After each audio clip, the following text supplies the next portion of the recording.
Alright, well, welcome everyone to the OneMOreRound podcast. My name's Mike, or Pike, and with me I have Googs. Say hello. Hello. Yeah, and Freddy, or a Soggy Sandal. Hello, hello. Hello, hello. So the aim of this podcast is to discuss gaming news throughout the month of December. It's gonna be a once-a-month podcast released on the 1st of each month. So 1st January, 1st February onwards. And No, please go through the rest of the year, please. No, honestly, what's the month after April? March is before, so. Go on then, Mr. Ringleader. What's our first topic? Well, our first topic is: have you guys seen the Discord/Epic Games stores that have just come out? Like, no. What do you have you not seen them? So no, basically, what are they? Explain to me. They're going to be a total. No, generally, I don't know. I'm not doing a bit. I genuinely don't know what they are. One of them's like Discord Nitro. I know about Discord Nitro. No, it's no. The hell's the Discord one called? It's a disc. Basically, I've mainly seen the Epic Store. It's essentially exactly like Steam. It's going to be where you can download games, essentially like a DRM. So you're going to have a direct competitor to Steam. And is Epic So Epic Games is making Steam 2 Electric Boogaloo? Essentially, yeah. That's essentially what it is. Because obviously they've made all this money off of Fortnite, which I'm bitter about. But but yeah, it's just. So what are your guys' thoughts on that? Like, is that a good thing for the market to have more additional areas for your games? Like, I hate the fact that I'm going to have Steam, I have Origin, I'm going to now have to get Epic Games Store. I'm going to have to get the Discord Store. I'm already a little bit upset that I've got all of them things, and like Battle.net as well, where you've got all the different developers just making their own little tools. The thing is, I hate it's like the subscriber model, isn't it? Same thing that's happening with Netflix, in the same way that they're being sheared off and everyone's taking a piece of it, like Disney and all that jazz. It's the same thing as will inevitably happen within the games market as people realize there's money in it. But like, I'm all for it, but I would, as long as there's a downloadable like binary almost. I don't want it to be stuck in the ether.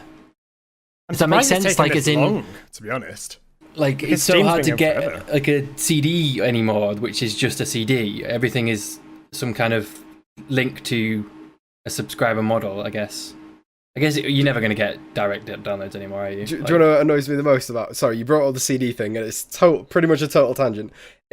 The fact that you still pay the same amount for a digital download as you pay for a CD that blows my mind.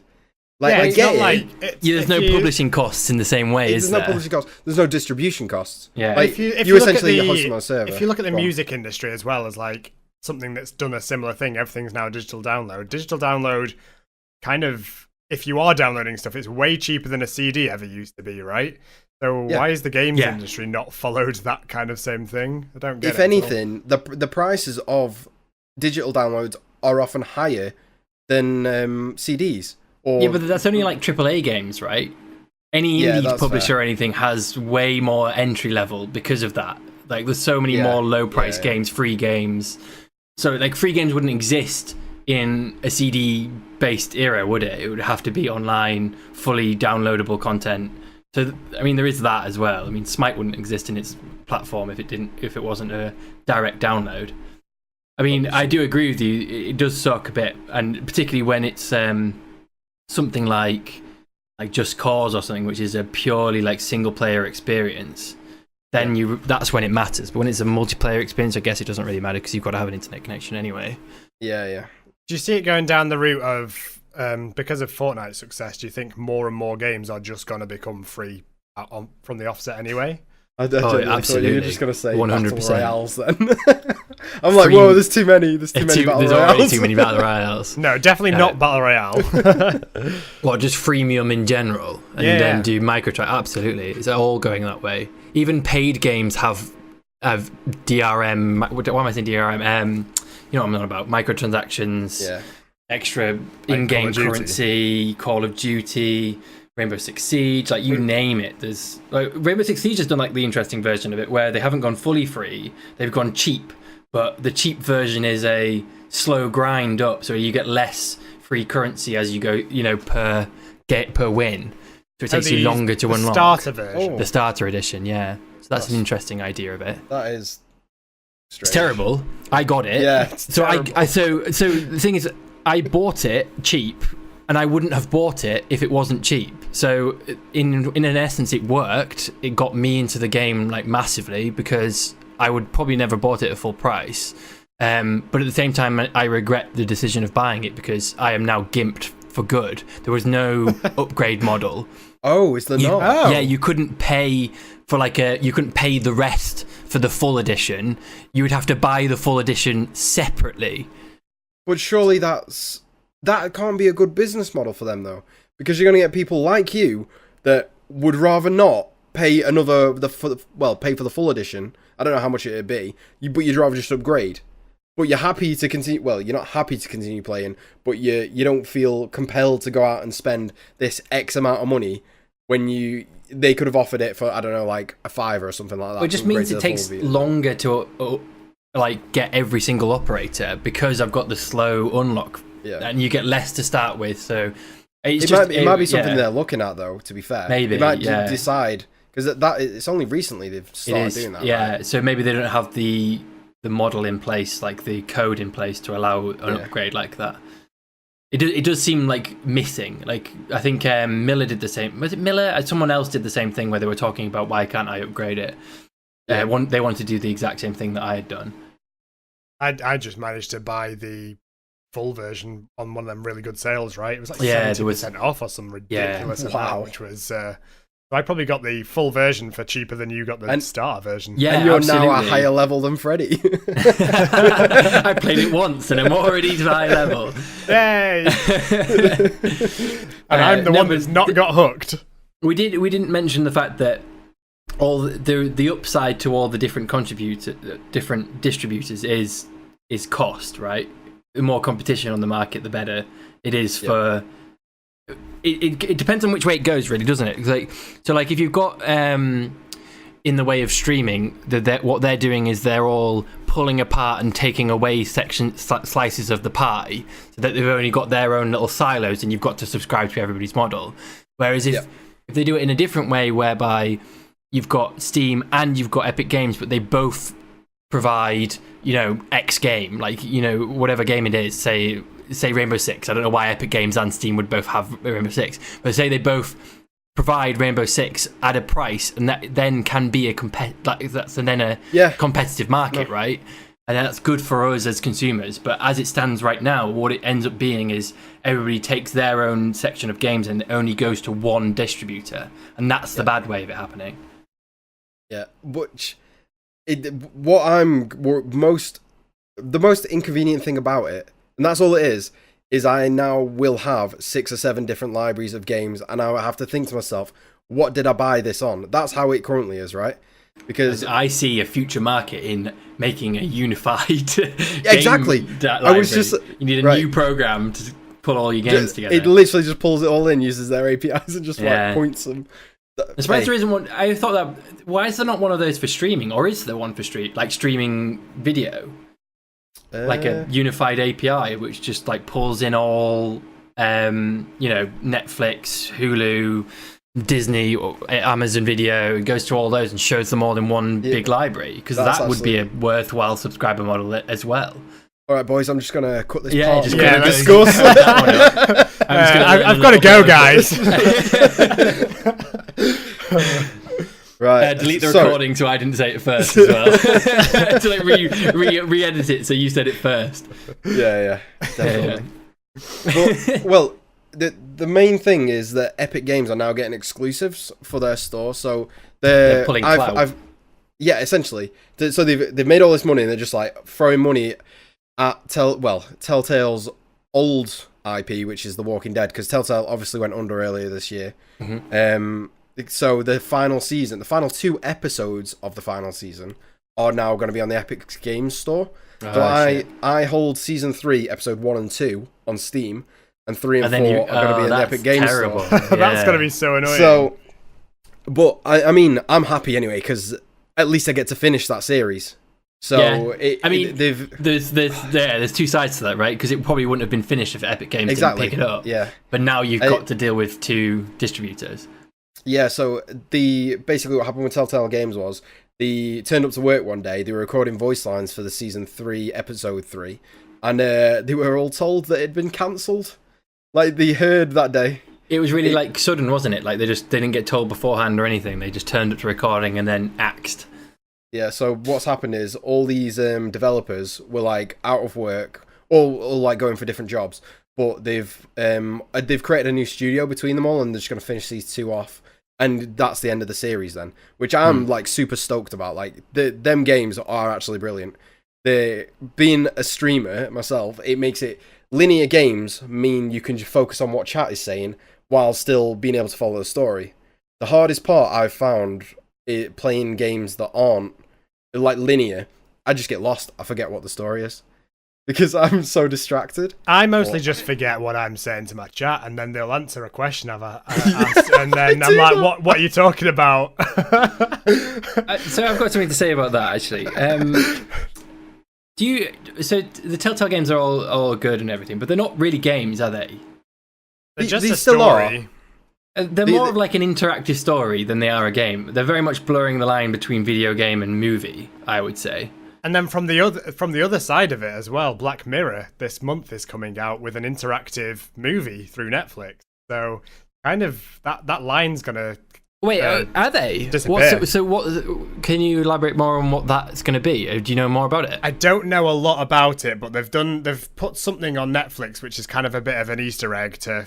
There's a Black Mirror something coming on the 28th, and there's been knowledge that they're recording something where you can choose the way in which the story's going to go as you're watching it through Netflix. So obviously on Netflix, you've already got a bit of interaction going on now where you can skip the intro, and you can, they're trialing at the moment things like replay that. So you can go back to the start of a specific scene and stuff, like just through the click of a button. Okay. Cool. But I don't know how interactive this Black Mirror episode's going to be, but I'd imagine they've just recorded lots of different outcomes of various scenes and stuff. Yeah.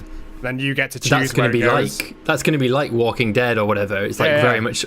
Yeah, it's the same thing. Yeah, but... it is essentially the same thing. But is this not very similar to... Do you not remember YouTube like 4 or 5 years ago, where people were doing these same interactive stories or same interactive videos where they just link you to it? Oh, yes, they would, wouldn't they? Yeah. I remember they that. Put annotations on the screen on one side, one to the other, and it would be what decision you made. It's exactly the same thing. It's the same. It's the same thing as going back to books, like the game. I was just going to say, how old school do you want to go with this? Yeah, like how far back do you want to go? Because it's the same thing, isn't it? Turn to page 65, like Goosebumps or whatever. Did they do one? I can't remember. I seem to remember. Or just in your science book that someone else had written in. Yes. And you just got a big picture of a penis. All I remember is from them sort of things is it's like you went for about 6 or 7 of these things, turn to page whatever, and then it gets to like it's a biology book and it was a fetus, and it was just we meet again, Mr. Bond. That was so stupid. The old scrawlings in textbooks. Can't go wrong with them, can you? No, it's essentially where these games came from. In fact, it's our generation that have grown up to do these. And thought, I remember doing that. Let's do it. They're older than our generation. I'm going to eat some ice. Interesting. Oh, ASMR. My crunchy treat. So, right, anyway, moving on to the next part. I think we've discussed everything we can with that. Being at the end of the year, what has been your game of 2018? I've played about 3 games this year. I'm not even Which joking. was the best one? You went to Gamescom though. Like you played 3 games. But doesn't mean I've played them I can't nominate a game I played about 30 seconds of, can I? Yeah. I can give honourable mentions to them being quite interesting, but I mean, I guess I could talk about them. What was that game we played at Gamescom where it was like a 6-player? We sat down all around that one area, and it was like you were each a different class, and it was like awesome. It was like a top-down thing. Yeah, the indie game that was cool. It was really cool. It was like we played it on like the last day, And it was like you had one person control the monster in the middle. It was called Boss Guard because I've got all of my games stuff right next to me. Oh, I do remember that. Yeah. You weren't explaining it very well. No, it's difficult. It is a difficult game to explain. One of you plays as a boss, and the other 5 of you play as things that are killing you. It was a 5-player, wasn't it? Yeah, it was. I think it was. Oh, okay, yeah. There was 4 like adventurers, and there was one big boss, and it was on a big platform. The boss was in the middle, and it was a different boss each time. And you had to. Each person had played like a little different adventurer, like a knight or an archer or something, and they had you basically just had to whittle down this boss. It was like one big boss encounter, but the boss encounter was a player playing as the boss. Honestly, that is probably my most favourite game of the year. Yeah, it's a very couch game though, isn't it? It's very much a party game. Yeah, and it 100%. Was really, really fun. It was only couch co-op as well, though, right? We asked them about whether they were going to do it through online and stuff, and they said they've not done it yet, but it is in the plans. But that for me was a little bit like it's just going to struggle until they get that in there now, because couch co-ops are great. Couch games, you say? Yeah. Well, yeah, they're great for like through Christmas, right? And that's about it. Well, one thing is they should, if they're going to do a couch game like that, put it on the Switch. That's what the Switch is for. Yes. Yeah. Don't put it on PC, because I'm sure it's probably easy to develop on PC, but don't put it on, like, who has a PC and then plays 5-man couch games other than us in like we played it once. It was very niche, and it was very niche. It was very much like it was a big effort to make it happen. Yeah. We would be playing every week. A good night though. Yeah, that was good fun. That was very good fun. Oh, there's a game of the year, the Stickman game. Yes, Stick Fight. What was it called? Ultimate Stick Fighter or something? I can't remember what it was called. Let me find out on my Steam. Did that come out this year? Probably didn't come out this year, actually. Yeah, we played it this year, but we didn't. It probably didn't come out. Stick Fight the game. That's what it's called. Can you find out when it came out? Yeah, keep talking, guys. I kind of have a one to throw in there, but it's a really weird one for me, because I think for me the most fun I've had playing a game this year was when we all managed to download Sea of Thieves and kind of played it for free through the whole Microsoft thing. And we had a really good time playing it, but when they released it, the content was like, we were done in a night. We were basically finished done. It with it like before our free trial had ended. You know, like easily, I can't remember how long we had on it, but we played like 2 days or something worth of I think it was hardcore gameplay, and then we were like, okay, we're done. You paid for a month essentially, didn't you? You put your credit card information in for a month and then cancelled it immediately. And then cancelled it before that month ended, and that was your free time. Yeah, but I ended up paying for that for about 3 months. Really? Because I forgot to cancel it. Oh no! That's how they get you. That's how they get you. Anyway, sorry, just go back to that Stickman. I just found the earliest post on Steam was October 2017. So it's not this year. So it's pretty much this year, though. Okay, it was pretty much this year. It blew up this year. Yeah. It didn't really blow up. But, so is that your game of 2018 then? No, it probably isn't. I don't know. Like my game of 2018 is Rainbow Six Siege, but it didn't come out in 2018. I just started playing it in 2018, but I'm loving it. I love the game. It's really good fun. But like it's filling that MOBA niche which have left since leaving Smite, really. It's like it's got like it's got a good balance of MOBA essence where you've got to like reinforce and you can play a bit strategic. You've got different classes almost, and then it's that strategy. It's the team-based strategy in that where obviously a flip side for an FPS of Call of Duty, there's very little strategy in a lot of what you're doing on that game. It's a lot of run and gun. If you like that though, I'm surprised you're not playing CS:GO like mad. Like CS:GO is insane. My problem is getting into CS:GO. Pushes. I'm so far beyond getting into it, you know? I mean, just since that moves us on quite nicely, CS:GO Battle Royale, has anyone actually played it yet? And what do you think about it?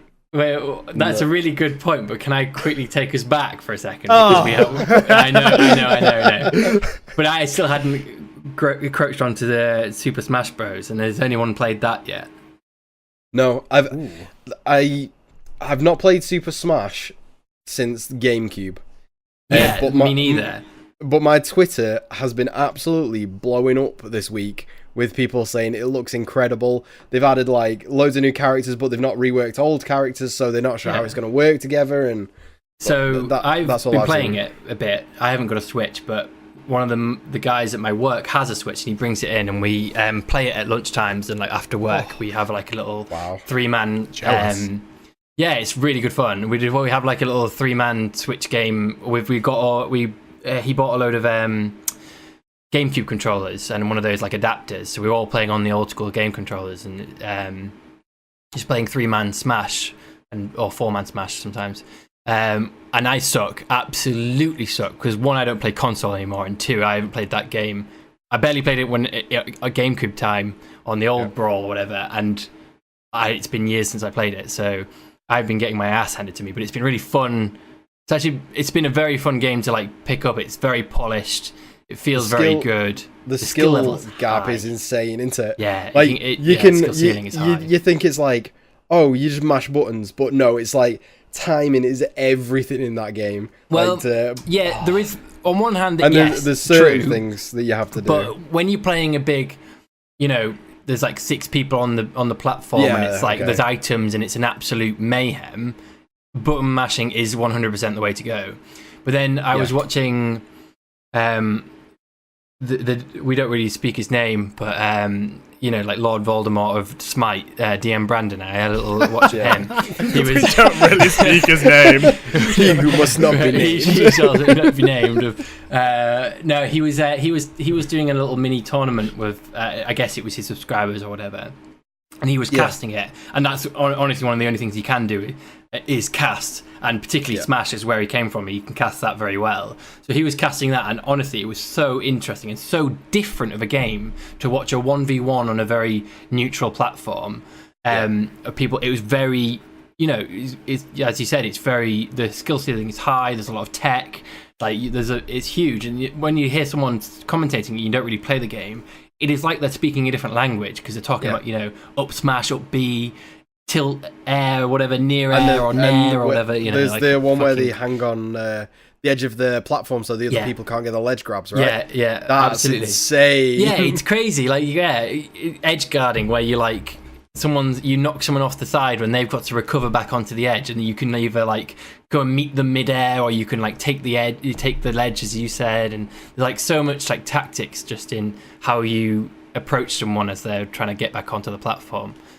Yeah, really interesting game. A lot deeper than it seemed on the surface when you played Brawl as a kid, and all you were doing was slamming down every button on the controller. I've seen a lot about Super Smash Bros. As well, in the little details that the devs have put in there as well around the specific characters and what affects them and stuff as well. Things like Sonic can't go in water, and some of the others can't go in water. Yeah, Charizard obviously can't go in water. That's cool. That's very cool. There's lots of little details that they've got in there, and there's some really, really niche things as well, which I like that when you get a game where the devs have clearly put a lot of thought into just the little bits as well. I'd be up to playing it at some point. Oh, it's almost made me want to get a Switch myself just to get Smash. I desperately want to get a Switch, to be honest. Freddie's going to be pro in Smash by this time, actually. No, I don't think that's my scene, but it's really cool. So I don't know if you've seen it, but there was a glitch in the game where there's an item in the game. It's like a trophy. And when you pick it up, it will spawn in a random like character, a trophy character, which will come in and fight for you for a bit. There's a character in the game which has a fishing rod. That fishing rod can grab items from afar, and if you have 2 of those people and an item in the middle, and you both fishing rod it, one of the people wins, gets the item, but it bugs out, and they constantly keep spawning infinite of the item. And so for example, one of the times it can literally spawn in a big dragon which flies in from one side, breathes fire all over the platform, and then like flies away. But it's just like a constant stream of thousands of dragons coming in and standing and flying. And one of the most surprising things about it is how well the Switch handles it. It doesn't completely blow up like you would think. Well, surprisingly, like the FPS doesn't tank to like 1 frame per second or anything like it. It keeps going until crazy amounts. my argument, counterpoint to that is it is still essentially just 2D though, right? Oh, absolutely. Like, there is a little bit of 3D in like the characters and stuff and how they move, but it is essentially a platformer. So yeah, but if you pick one up, it's tiny. The actual Switch console itself is about it's a tablet, right? It's a tablet. It's a tiny tablet, and it's not even a full size tablet. It is a tablet, like a little mobile tablet almost. And it's like it's crazy that it can do that and not crash like completely. You have to think of the developed Link. Legend of Zelda, Breath of the Wild. All right, like that runs incredibly well on that. Yeah, absolutely, and it just goes to show how well optimized they are for it. Almost, it's quite impressive, really. You kind of like to see one that is over-spec'd, if that makes sense. Like if they're pushing that good the boundaries, pushing it into, if they're that good at fitting it into that, you'd like to see like a monitor size one. TV size one. The thing is, though, Nintendo have always known what they're good at, and it's their niche, isn't it? They don't like to push it too far because they push it to the limits they want their consoles and their handhelds and stuff to be at. That's kind of what they've always been good at. Yeah. Absolutely, yeah. And that's where they've always kept their place in the market because of that. Because you've now got Sony and Microsoft like always just battling when there's the new generation of consoles and stuff for. We're the best console, whereas Nintendo sit there and they get sales and sales and sales on their little niche part of the market. Yeah, they don't directly compete, do they? They don't worry about stepping on Xbox players' toes and stuff like that, because it's just they have a very different experience almost. Yeah, and you get a lot of people that they'll get an Xbox or a PlayStation, but then alongside that, they'll get the Nintendo console. They'll get that as well. Whereas you very, very rarely get someone that gets an Xbox and a PlayStation. Well, then again, I agree. Nintendo have the IP on a lot of their games. So you've got like your Marios, you've got your Pokemons. People buy it for them games as well. Your Pokemons? But so does Xbox and PlayStation. They have their own IPs, but they're just shit compared to Nintendo's ones. Most of them are. Most of them are, right? I mean, there are a few examples which aren't, like this year. Halo there's been and some incredible games for PS4. True. PS4 has absolutely blown it out this generation. They are completely owned this generation of consoles. Yeah, but they're not Sony games. They're Sony exclusives, which the exclusivity will run out. It's a big difference, isn't there? And that's not the same, whereas Nintendo own the IP for a lot of the stuff that you get Nintendo for. And then they're putting it on it gives them more freedom of what they can do with it as well, like with the console, and they can make customized consoles with that, and then they can have like it tether with other things, like the Pokemon Go example, the new one that comes out. It tethers with their app, which is already very popular. They own the IP. They own that. Yeah. It also means that essentially they could start developing the next generation of games now, because they're going to be developing the console for it, they know exactly how powerful that needs to be.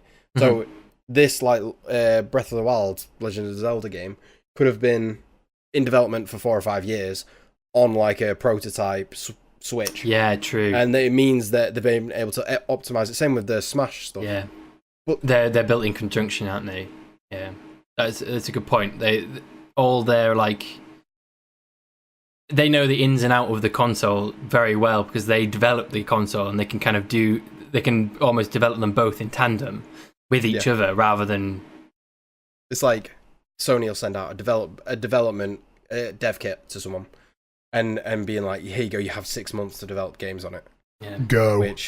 Go. Build me a game. Well, have you guys seen that Razer it's not really a tangent, but it's a bit of a segue. I mean, I'll take it down a tangent. Have you seen Razer's new headquarters in Singapore? That's totally different to where I was going with that. I mean, we've brought Razer. They've just announced it this week. It looks absolutely mental. They've got like LEDs around the outside of the building and everything.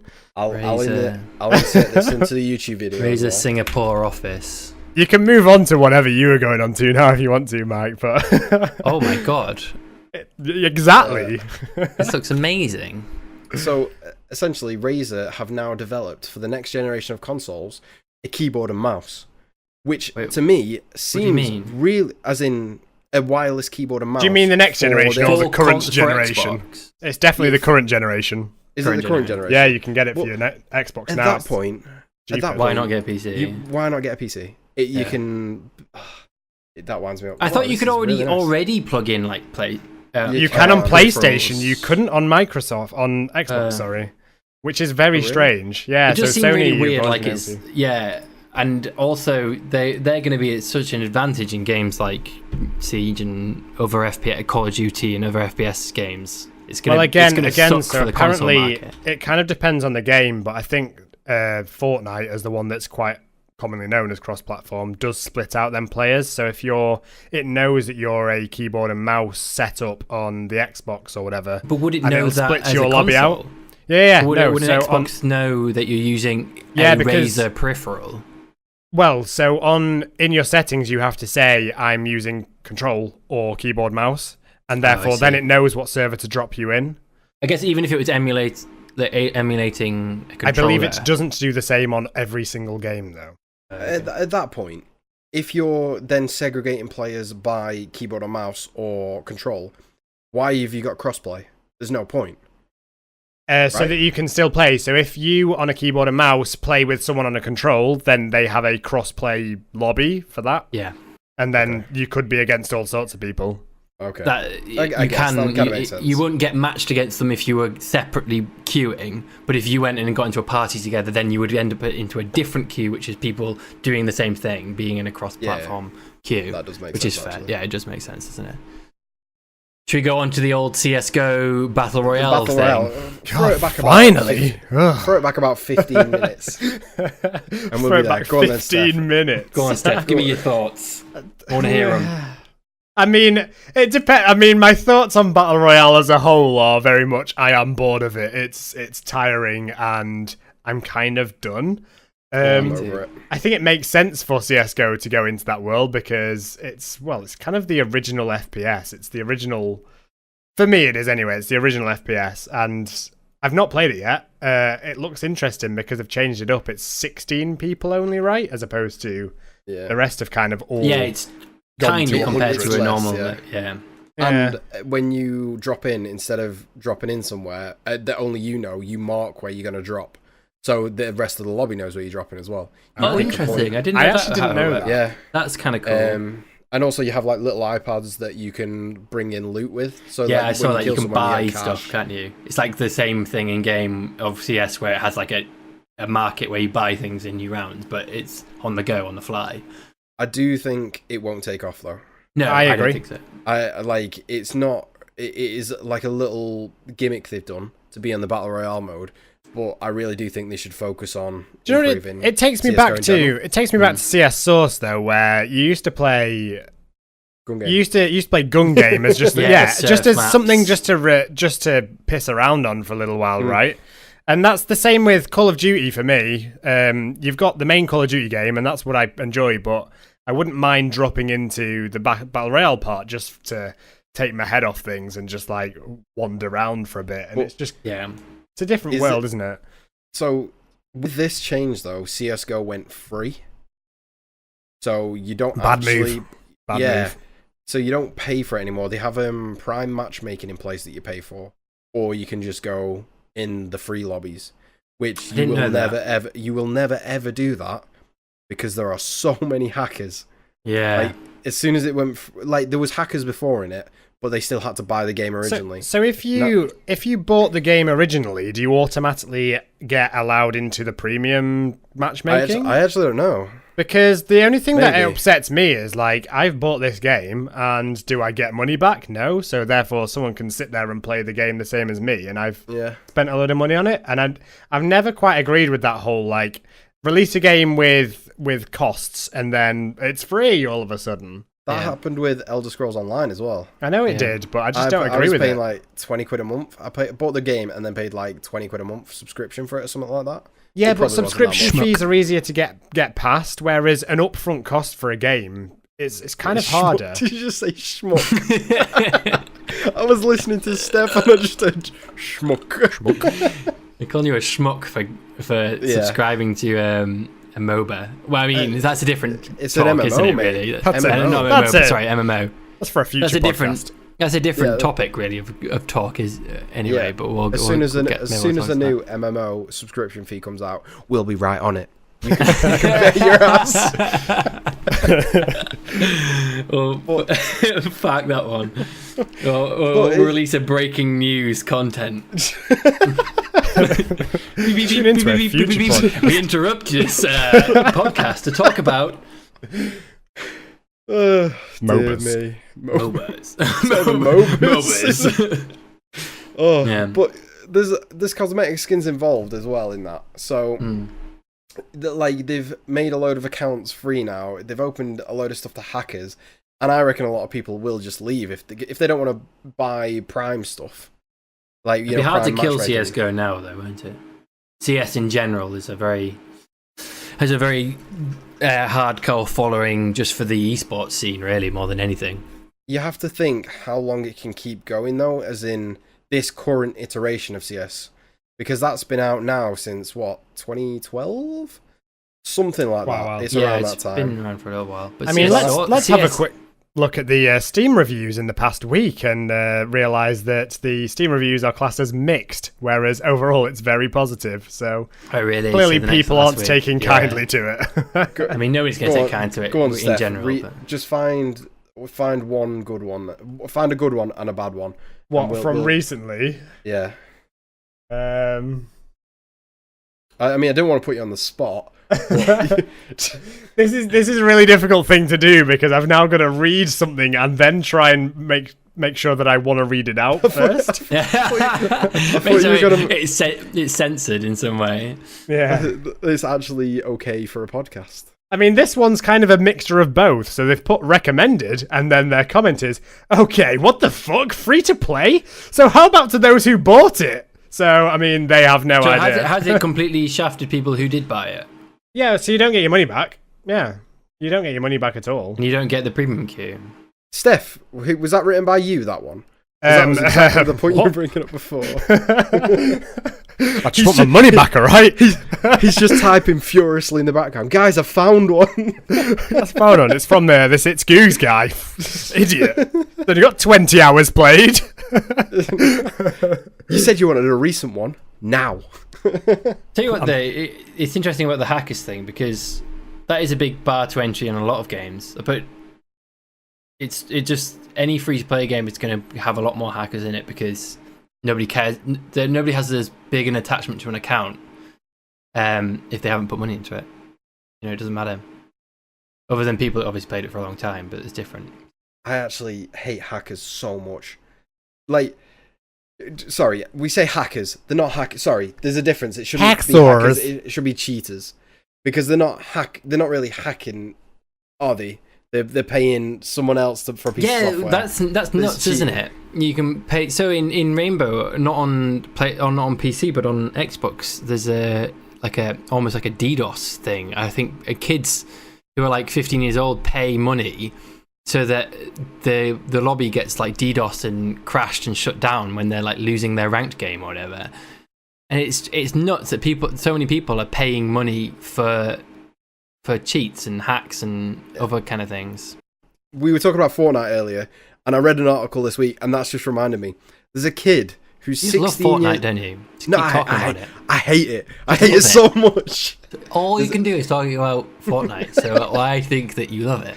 I'm actually so bitter because I liked the original game, but yeah, you were playing it on the original game, weren't you? And you were like, "Oh yeah, get it, Fred. It's great. It's real good fun." And I'm like, and then I realised it was ridiculously time gated. I mean, I definitely spent on the like 80 quid version or whatever, and got a load of freebies, and then never played it.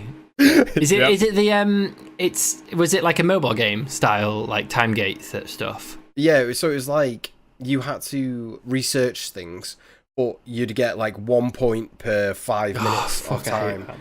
So it'd be like you'd get 600 points, you'd research something, and then you'd have to wait another day before you could research the next thing. So there's another game like that, which is Rust. I don't know if you guys... I've not played it, I've seen it though. Friend of ours, Dower, and Fred. Fred play it, yeah. He plays it a lot, Fred. And the game in itself, it used to be very... not like that, but now they've added this like base upkeep, which is very mobile gamey. So you build your base, but you've got to keep providing it X amount of materials and resources an hour, so you have to like build them up, and then it's like, oh, okay, your base will last 24 hours, so you got to log back in 24 hours, go out and gather a load of stuff. And on one hand, I get it, because they were getting a lot of people who built up a huge, really powerful base, and they were just like, nobody could challenge them, because they would just leave it there, they would AFK, and they wouldn't log in for weeks, and it would just be stood there as a massive fortress because nobody could get to the point where they could break into it. But at the same time, forcing people to keep logging in like that is not a good model, like, for games, is it? Like, I hate that. Especially that sort of game where it's meant to be casual fun. Yeah, like absolutely. there's no like competitive esports side of it, really. It just seems like a terrible game in general. I'm not gonna lie. God, that was brutal. But like, from the amount of times these guys are playing it, like I don't play it, and I hear about them playing it all the time. And they start out and it's like, oh, there's a new wipe, so everyone's gonna be on the same level. We can like spend a load of time and build up a really big base and be the best. Like, yeah, okay, cool. Then they start doing it and they're really enjoying it, and it's like whatever. And then they go to work because they're working human beings.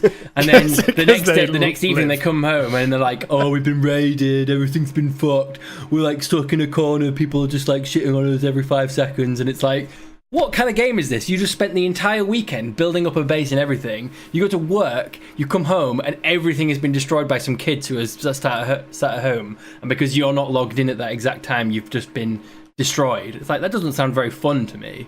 Do you know what this reminds me of, Mike? Not that I'm taking it down this route now, but that Shadow Ops we used to play.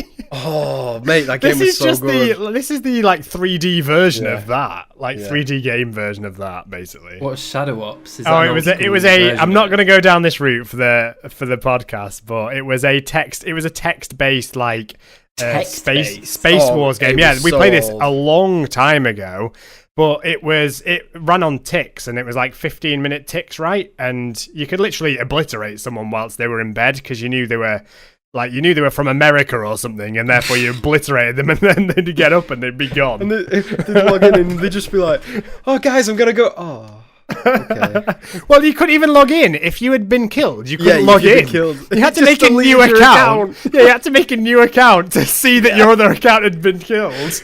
So there's like 3 or 4 ways you could kill people as well. You could make it so they were nuked. You could steal all their population, or you could like steal all the platforms. So it was so difficult to stay alive, but it was so funny when people die. Like, you could coordinate it so like. Is this a browser game or a browser? A browser. Yeah. Okay, man. So it's like 30 people could just go and steal this guy's population, and it'd steal 10% every single time. Oh, so you'd need like 300 runs to do it.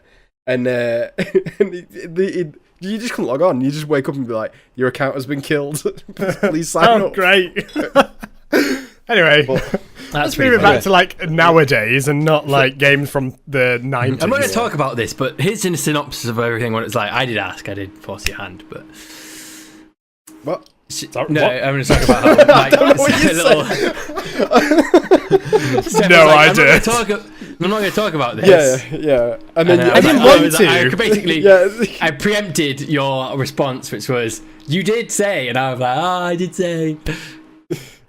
Well, anyway, going back to what we were talking about, where you were saying that people are making money from hacking.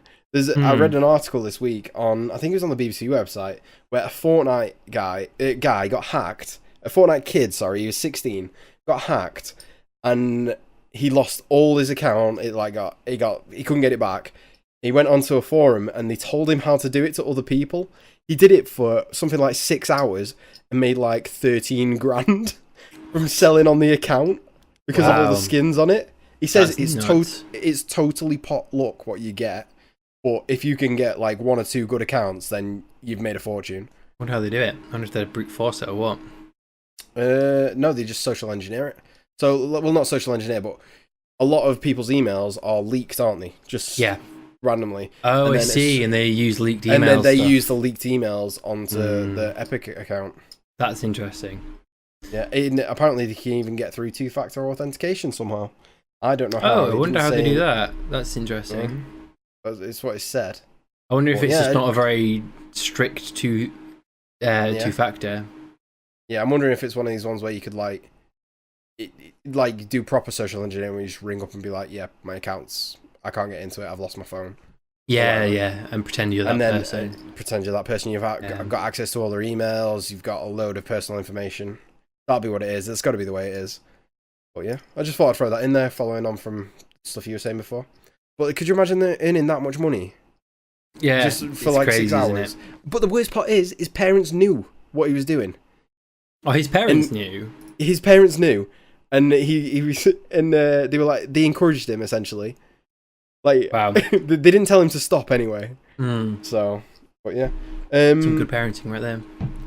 Yeah, so I don't really know how to segue this very well. But yeah, I was just thinking, how are you going to segue into PewDiePie versus T-Series? ?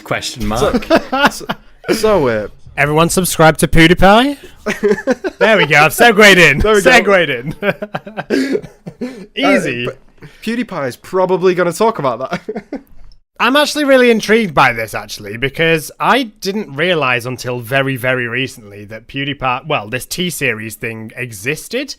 I'd never heard of it until recently. Yeah. And then, like, they've got so many subscribers. And I guess it's like the boom of YouTube in India, basically. And obviously there's a lot of people in India. Do you know how I've just seen that you said that I've just read that you said that T-Series automatically subscribed by new Indian accounts. I didn't realize that was a thing. Yep, it's a thing. It also happens. Well, not automatically. It's like you sign. Like if you sign up in India, they'll say something like, "Oh, here's what accounts other people are subscribed to. Would you like to subscribe?" So it's like they're not automatically done, but it's like prompted. I mean, it happens. Yeah, but that kind of works on that works on Twitter as well. So obviously, if you download Twitter or even LinkedIn or in fact, a lot of social media sites now, you'll make a new account, and then to ease you into the flow of what that website is, it kind of offers up stuff that's based on algorithms, and most algorithms there's a heavy weighting on lots of other people like this, and it kind of just sways towards big accounts anyway. So the rich get richer type thing. Yeah, I'm surprised that PewDiePie also doesn't come up as a suggestion. He does, but it's I think I can't remember how it works, or he did up until he had his controversies, and then I think he was removed from stuff like that. I'm not entirely sure on, but the thing is that has everyone in a huff at the moment is PewDiePie is a single person doing this. T-Series is like a conglomerate of people. There's loads of people uploading into this. They're like it's like Bollywood stars and stuff like that. All uploading into the they're same like thing. A publishing company, essentially, in India. So they publish something like 15 videos a day, which is insane. I mean, to be honest with you, I actually don't think it's that big a deal. Like, PewDiePie's been most subscribed on YouTube for something like 5 years now, and what you've got in India right now is like this massive boom of mobile devices. I think they've got some ridiculous amount of mobiles where none of them have got PCs and none of them have Wi-Fi, but they all have mobiles and they all have some kind of 3G or 4G internet connection. It's just going to happen. I think the most interesting part of it is the part where people are trying to like keep PewDiePie on top. So the whole thing around hacking printers and stuff, I find that most interesting out of all this. I love it. Oh, there's my segue. Hacked printers. There, gone from hacking. There you go. There's your segue. Have you seen what they're actually pushing out and stuff though? It's incredible. Like they are like pushing out saying your printer is able to be hacked.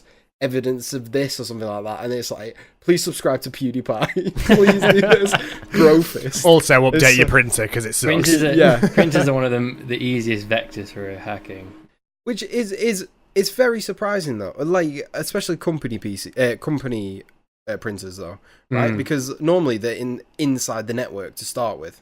Yeah, but once you're in the network, you can use them as a vector for infection. Yeah, I guess. And you've got to remember that the printer's kind of it's the OG smart device. It's the OG smart network thing, because that was the first thing that people wanted to stop connecting to their PC. So, we've got a network, connect the printer to the network, and then you can print through it. So they've got to have more flaws than most other things, because people won't have thought about the fact that, Well, it's on the network.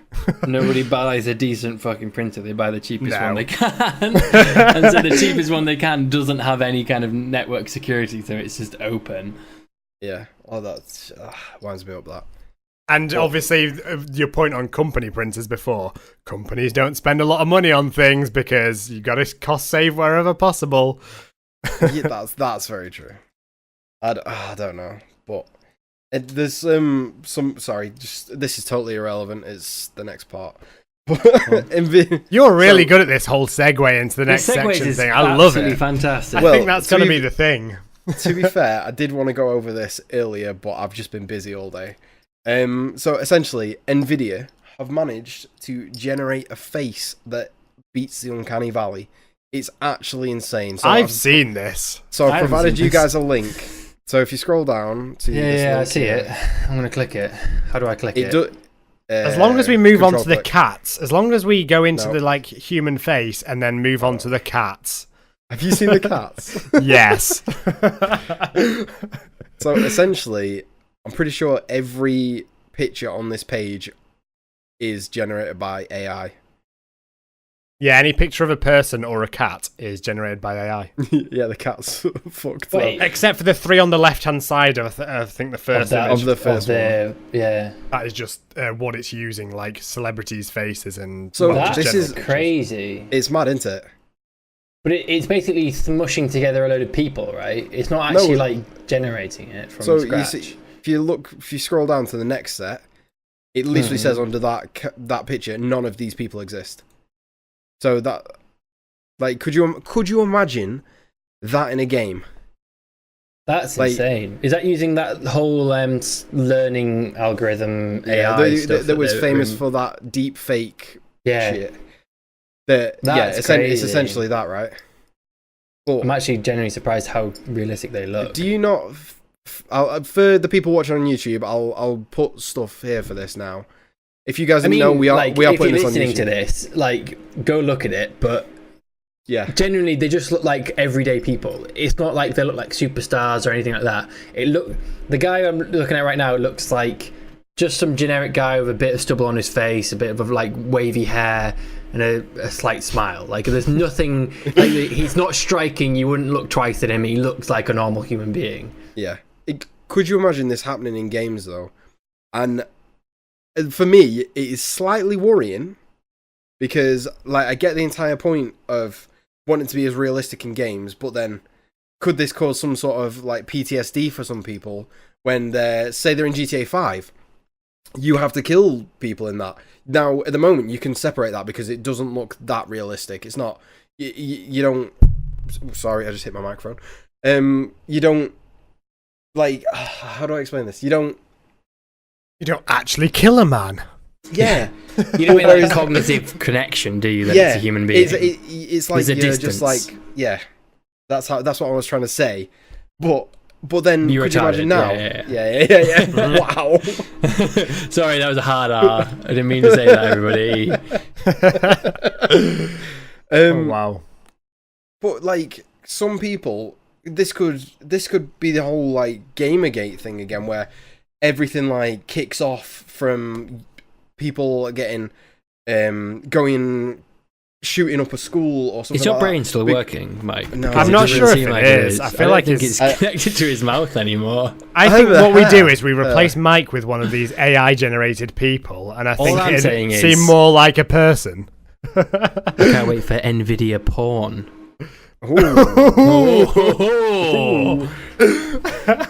Well, if you scroll down a little bit, there's some pussy there. So. I also can't wait for NVIDIA cats because they seem to resemble octopuses and octopi. Is this on this link that or octopodes or whatever they are? So they put the same learning algorithm onto cat pictures, and it's like a weird void cat. That void cat's incredible. It's amazing.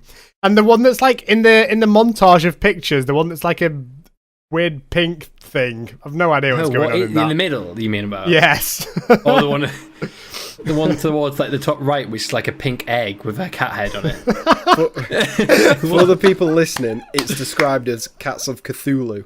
Yeah. And it's just like a weird like weird Siamese cat thing. Apparently the reason why it really struggles with cats, though, is, well, one of the reasons is because a lot of pictures on the internet of cats are memes of cats, and it's trying to pull in like the overlaid text and like the over-editing of pictures and stuff into an actual vision of a cat. So That's it quite kind funny, of actually. faffs it up, whereas obviously a majority of pictures of people are still pictures of people because of things like Facebook and stuff. That's cool. It's incredibly interesting how well that's done. Yeah, I thought that'd be a good section for us to have a gander at. So at this point, we're going to move on to controversies for the year. For the month of December. So I don't know if you guys have heard, but Fallout 76 was released at the end of November.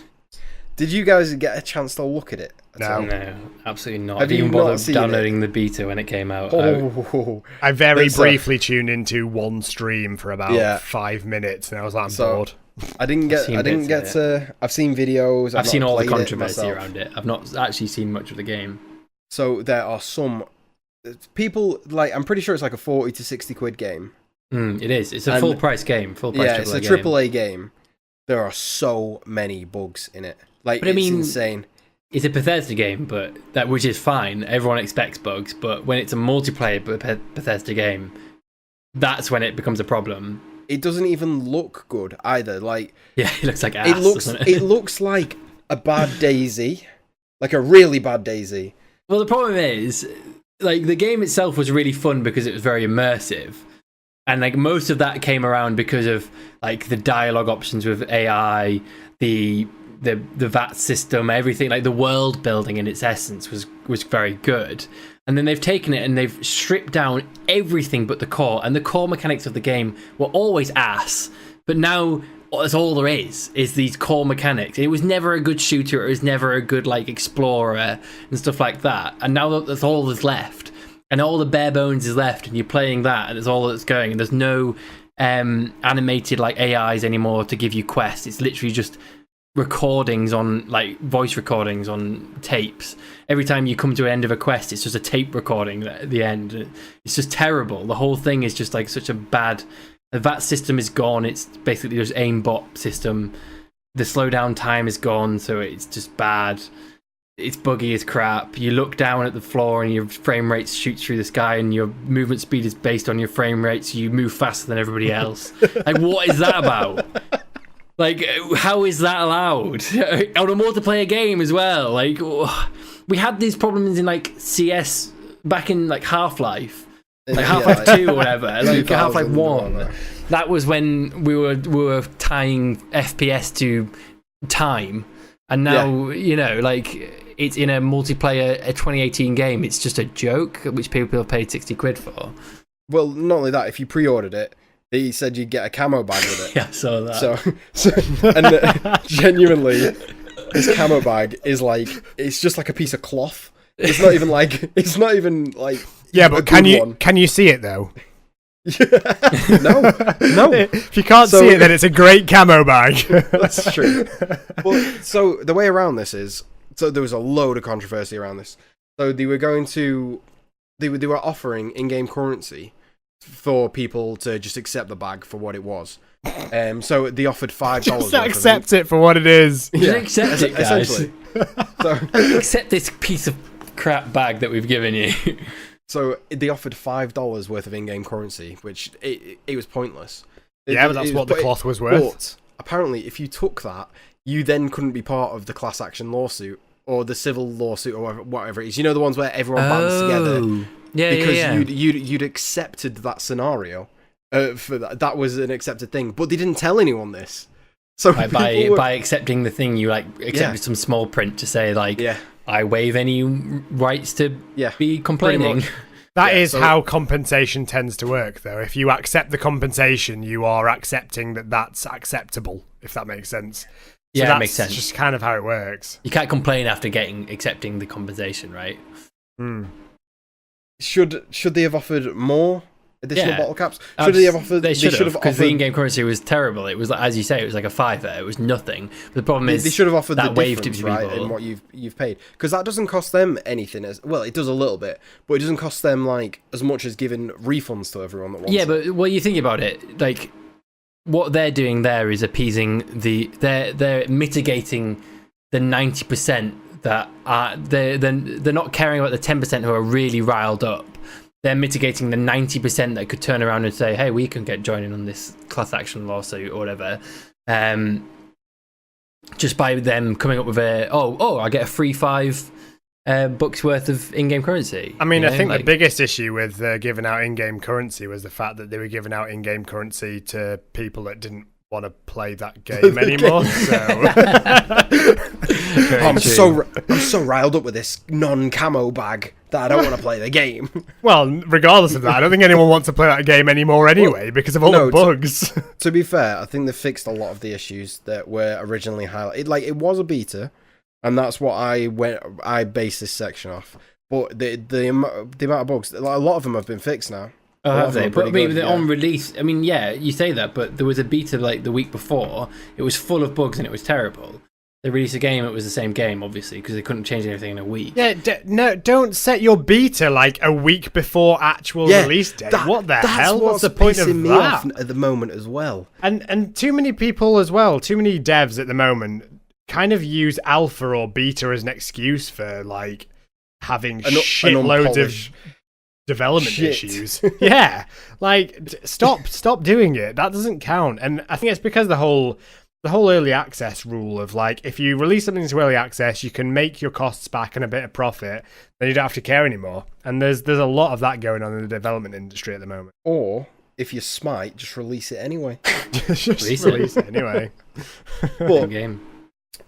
Yeah, so they've basically on top of this so we have the whole releasing early, like beta stuff that winds me up. But it's been data mined that's going to be loot boxes. So, what are your thoughts on loot boxes, guys? Because I know exactly how I feel about them.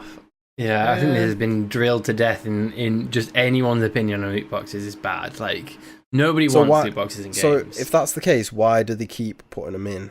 Because everyone still keeps buying them. It's not because they're like, it doesn't matter what people's opinions are on them. People could still buy them. Well, Smite is the prime example of what we are familiar with. I'm not spent any money on that for 2 years now. Yeah, me neither. But the problem, the thing is, people still do, and people still do buy them all the time. I guess it's that 10% rule again, right? Yeah, so absolutely. 10% of people buy it. Yeah, who buy all of them as well. It's the whales, right? That's the whales. Call them. Yeah. Absolutely. The concept behind a loot box, right, is that you're buying something that you don't know what you're going to get, and there is a RNG value against something that's worth quite a lot or that's pretty valuable to people that play that game, right? Then I guess the response to that is, why do people still play the lottery? It's the same thing. People have a gambling mindset all the time, and regardless of if people say I hate this, they still play the lottery week after week after week after week, even though they don't win anything ever. But it's the same odds in the lottery though, right? Whereas a lot of the time loot boxes are weighted. So you don't. The lottery's weighted so that whoever's making the lottery gets money out of it. It's a profitable organization. Every person still has the same chance of winning. Whereas the chance of you getting, I don't know, like one of the good skins is weighted really badly by the chance of you getting, in Smite's example, that's gambling. That's literally gambling. I don't know where you're going with this. I know. There's no weighting difference to the lottery, i.e. I've won the jackpot, is a lot harder than me winning £5 because I've got like nothing. My odds were like 1 in 20 for the £5. It's exactly the same thing. It's gambling, and people love gambling. So people complain about gambling and then they carry on. It's proven. It's addictive. Shouldn't be in games though, especially when I agree, it shouldn't be. But the problem is, it's not regulated properly, and it's a new going to be edition. Yeah, it should be. Like, from a business perspective, it's guaranteed profit. Yeah, and and as a consumer, I hate it. But the problem is, it makes money and it's going to keep going. It's just a guaranteed profit to just sell whatever, the skin or whatever. Yeah, it is, but it's not as much guaranteed profit, because what if you make a shit skin? You bundle that in on your bundle, and it sells way more copies. I'm just then you're gonna sell it. I'm just salty. Yeah, I agree. Me too. I am as well. Publishers, dude.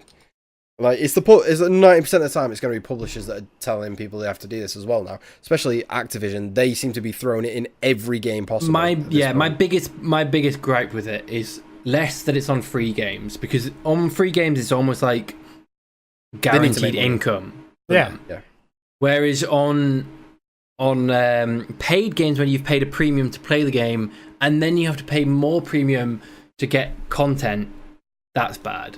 Specific, and even more so Black when Ops it's 4, right? Yeah, but and then there's also the argument, but they're just cosmetic, and I do get it, like it doesn't impact the game, but even cosmetics impact the game, because people in a multiplayer environment, people can see things easier if they have X skin, Y skin, or Smite has many skins which have less obvious sound cues, different like lighting, etc. Blah blah blah blah blah. They're still pay to win in a very small margin, and so people want them.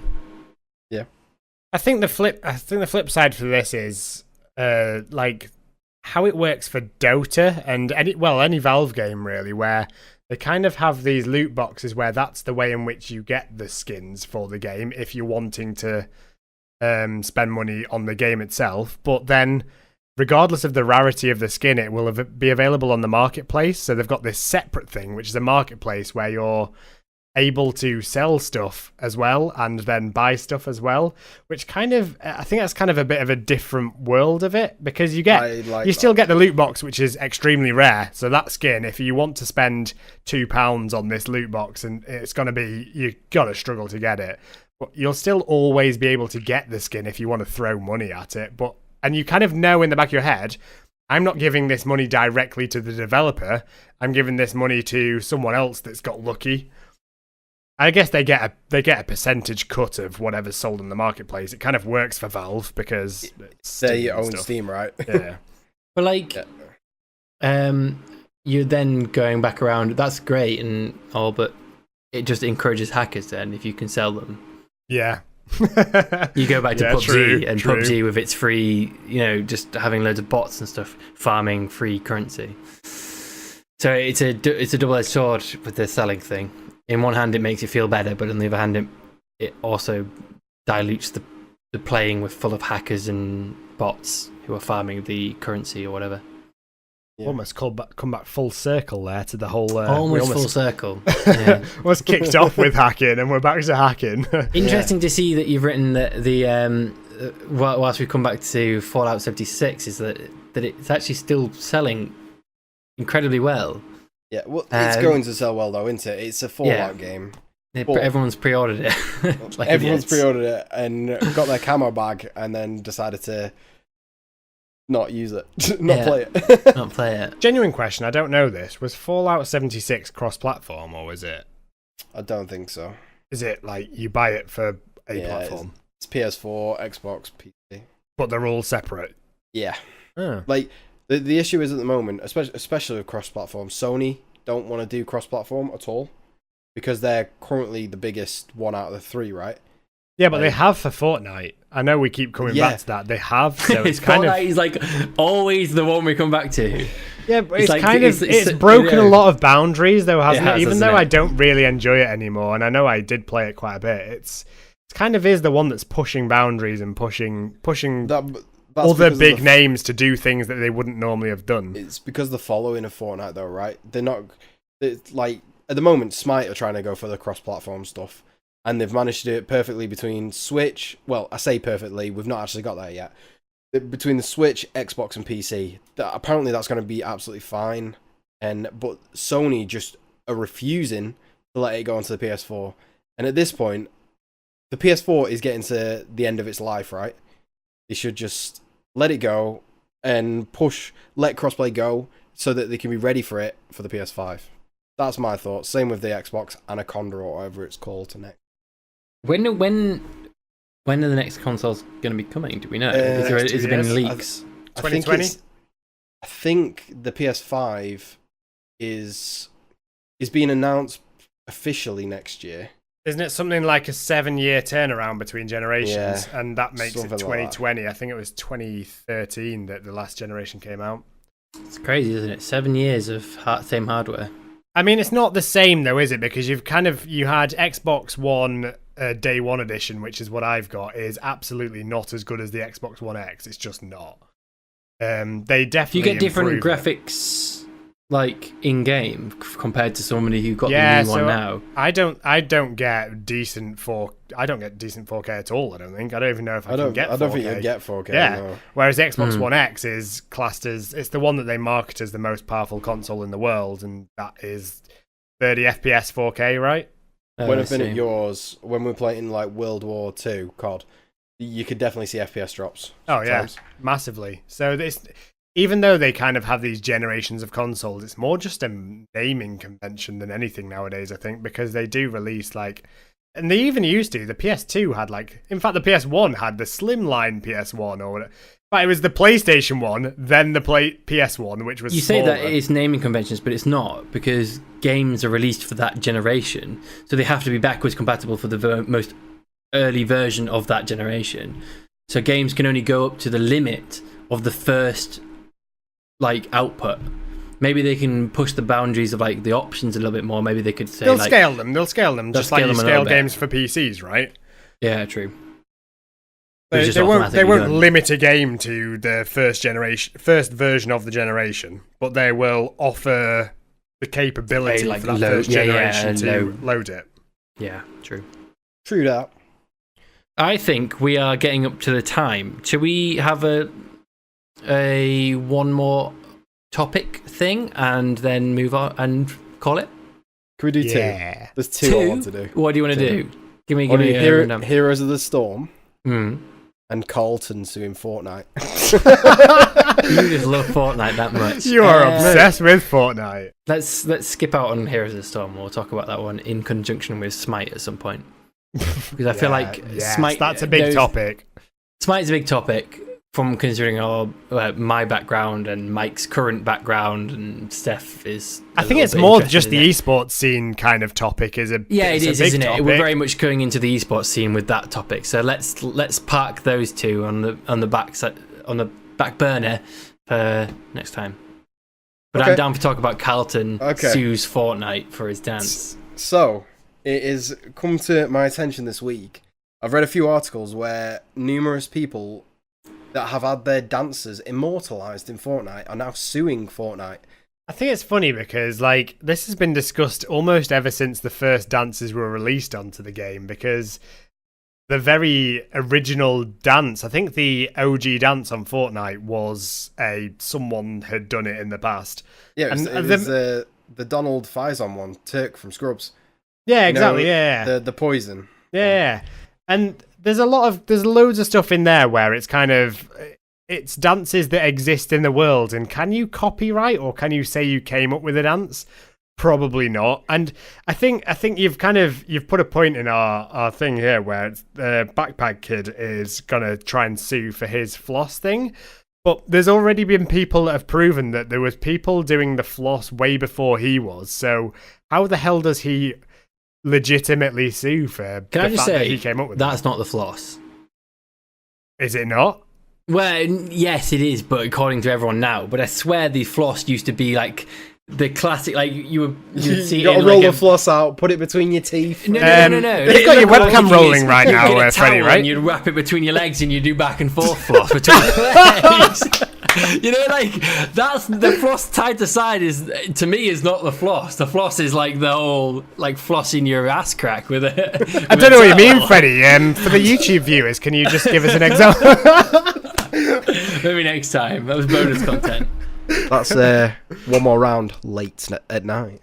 Late at night. That's 2 more rounds. That's when I've had too many bits. So I did see something on Reddit about this, and they did a compilation of all the previous games that had the Carlton in it, and it's a very extensive list. Is it? So there's been a lot of games out there that have had the Carlton dance in it. Off the top of my head, the first one I think about is Saints Row, that has the Carlton in it, but there are many others that have the Carlton in it. Can I just check they've been going on for a while. Go on. Are they selling them? That's the thing. Because Epic are selling the Carlton dance. Yeah, and individually selling it as well, because I think some of the others did sell it, but I think they were a part of a bundle of something. So that's a bit of a different thing as well. Was it the Carlton bundle they were selling them as? No, yeah, the Fresh Prince bundle. I don't know. Will Smith and DJ Jazzy Jeff. Why have they not put that dance in yet from that drumming scene yet? That was great. That is a good one. What a great scene. What a great show.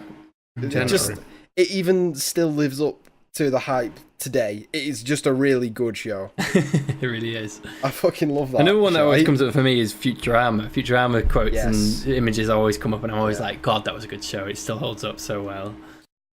Simpsons has gone a bit downhill.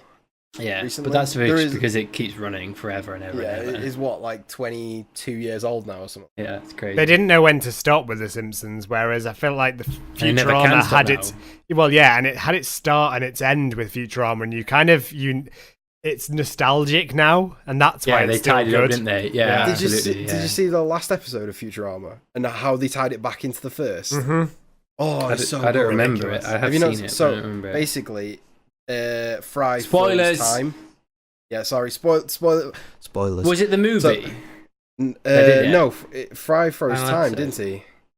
I don't remember. Was it the movie? It could have been the movie, but they released it as 4 episodes as well, I believe. Oh, So maybe. Fry froze time, and him and Leela were the only two that weren't frozen in time. And they lived their life out, and then they eventually got to the end, of their lives, and he was the one who caused. They figured out they could go back in time and Wait, relive it all again, and Oh. then it restarts the entire thing again. Yeah. And then you go back into Series 1, Episode 1. Didn't Nibbler cause Fry to go to the future in the whole grand scheme of the time he did. scale Yeah. thing? He tipped the chair, didn't he? Tipped the chair, and then it was the whole. He had that little scooter thing, and he dies, and he says, "Scooty Puff Junior sucks," and so he gives him like Scooty Buff Senior, and it's like a really big ass flying scooter thing, and I don't remember. That's all I remember from the time loop thing of the episode. I don't know what I don't remember the end thing where they stop time. So, basically, Fry fucks something up, as usual. Yeah. And he stops time for everyone except for him and Leela. They end up falling in love, living a life out together, and then they figure out that they can jump off like the top of the Empire State Building or something like that, and it'll restart time. Right. But it sends them back. It like reverses time all the way to that point. So any life that they've lived past the point of time where the time stopped, they forget. So then it like goes back to the start of the episode 1 for Futurama for it, where he comes out with like the freezer. Yeah, it's really cool. It's a really good way of ending it. I don't remember. So I mean, just flipping it back to the actual topic. Really off topic to Futurama in the final episode. Spoilers. You can start listening again now. People who would stop listening because of spoilers. Do you genuinely reckon that these people should be able to sue, or can you claim copyright and stuff on dances and coming up with these things? I don't think they could sue. I think what Epic needs to do here is acknowledge the fact that they're selling something that someone else created and someone else popularized, and probably just give them a cut of the money. I think the main thing is the biggest, as well, right? The biggest thing here is that they're selling it. And that's the big thing. It's like it's not a fair use thing anymore. It becomes like they're making money off it, and so maybe these people themselves didn't even create the dance move. Somebody taught them it, and then like where does like the thing end? Just because they popularized it, they didn't create it. Where does the chain end on that? It's a difficult one, and I can't wait to see what happens with it. Yeah, it will be interesting to see, because it kind of harps back to the whole like YouTube fair use thing, where they're having copyright claims going on and everything, and that's like a whole different story, and that's nothing to do with gaming. But both sides, Like, I can understand Alfonso Ribeiro is pissed because someone is using the exact same moves, essentially frame for frame. I've watched them side by side. Yeah. But then, but it's not how does this copyrighted. work in like?